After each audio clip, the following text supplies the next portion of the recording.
Japan పర్యటనలో ప్రధాని మోదీకి దారుమా డాల్ గిఫ్ట్ గా వచ్చింది. జపాన్ సహా ఆసియా దేశాల్లో పాపులర్ అయిన ఈ బొమ్మకు భారత మూలాలున్నాయని తెలుసా? అవును, ఎరుపు రంగులో గుండ్రంగా మనిషి మొహాన్ని పోలి ఉన్న ఈ దారుమా డాల్ వెనుక ఓ ఇంట్రెస్టింగ్ స్టోరీ ఉంది. అదేంటో ఇప్పుడు తెలుసుకుందాం. భారత్కు చెందిన బోధిధర్మ అనే బౌద్ధ సన్యాసి సుమారు 5 లేదా 6వ శతాబ్దంలో చైనాకు వెళ్లి బౌద్ధంలో జన్ అనే సాంప్రదాయాన్ని స్టార్ట్ చేశారు. అదే జపాన్ సహా మరికొన్ని ఆసియా దేశాలకు విస్తరించింది.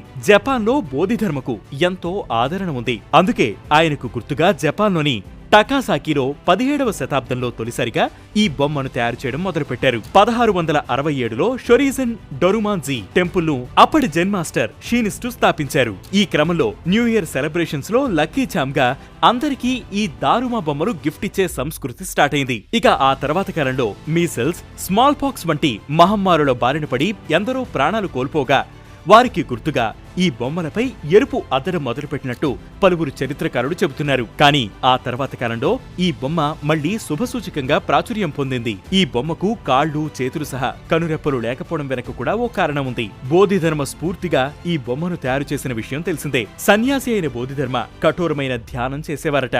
ఈ క్రమంలో 9 ఏళ్ల పాటు గోడకు ఫేస్ చేసి ధ్యానం చేసినట్లు చరిత్రకారుడు చెబుతున్నారు. ఈ క్రమంలో అతని చేతులు, కాళ్లు చచ్చుబడిపోయి క్రమంగా కుళ్లి కృషించి పూర్తిగా తొలగిపోయినట్లు ఓ కథనం ప్రాచుర్యంలో ఉంది. అందుకే ఈ బొమ్మకు కాళ్లు, చేతులు ఉండవు. ఇక బోధిధర్మ తనకు నిద్ర రాకుండా ఉండాలని కనురెప్పలను తొలగించుకున్నాడనే కథనం కూడా ఉంది. అందుకే ఈ బొమ్మకు కనురెప్పలు కూడా ఉండవు. ఇక సాధారణంగా బొమ్మ కళ్ళు కూడా పెయింట్ చేసి ఉండవు. ఏదైనా కోరిక కోరుకున్నప్పుడు ఆ సంబంధిత వ్యక్తి ఓ కన్ను పెయింట్ చేస్తారు. అది నెరవేరాక మరో కన్నును పెయింట్ తో దిద్దాలనేది చాలా మంది పాటించే ఆచారం. ఈ బొమ్మను నెట్టినా మళ్లీ దాని ఒరిజినల్ పొజిషన్ కు చేరేలా డిజైన్ చేశారు. ఎన్నిసార్లు కింద పడినా మళ్లీ పైకి లేచి పోరాడాలి అనే దానికి ప్రతీకగా ఈ డిజైన్ చేశారు. ఇది ఈ దారుమా డాల్ వెనుకున్న స్టోరీ.